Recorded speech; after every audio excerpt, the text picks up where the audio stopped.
Brain rot, Oxford word of 2024. म्हणजे हे बघा गाईज, हे मलाही माहिती आहे आणि तुम्हालाही. एकदा का रील्स पाहायला सुरुवात केली की वेळ कसा पटापट जातो हे कळतच नाही. पण तासन तास रील स्क्रोल करताना तुम्हाला लो क्वालिटी किंवा असा कंटेंट तुमच्या फीडला येत असेल ज्यातून तुम्हाला काही माहिती किंवा ज्ञानच मिळत नाही. असा कंटेंट जो मिनिंगलेस असतो. हा तुमच्या एक्स सारखाच. अशा कॉन्टेंटचा ओव्हरडोस होणं तुमच्या ब्रेनला ओव्हर स्टिम्युलेट करतो.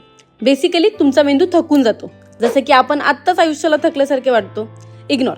तर इंटरेस्टिंग थिंग अशी आहे की ह्या मीम्सने एक ब्रेन रॉट लँग्वेज तयार केली आहे. अशा कॉन्टेंटचा ओव्हरडोस आपल्या मेंदूसाठी जंक फूड सारखं काम करतो आणि ज्याची लक्षणे आहेत memory loss, mental fog, decrease focus, fatigue and no motivation. Oh my God, उगच ह्याला वर्ड ऑफ द इयर नव्हतं बनवलं.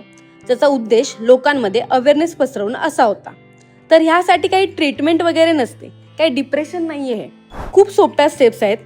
Like screen free time schedule करणं, टेक फ्री झोन्स तयार करणं आणि मुख्य म्हणजे झोपेच्या वेळेच्या किमान 1 तास आधी स्क्रीनपासून दूर राहणं. जमेल का? ठीक आहे. त्यामुळे नेक्स्ट टाइम ड्रूम स्क्रोल करण्याआधी विचार नक्की करा. आणि हो, हा व्हिडिओ ब्रेन रॉटमध्ये येत नाही त्यामुळे तुमच्या मित्रांना नक्की शेअर करा.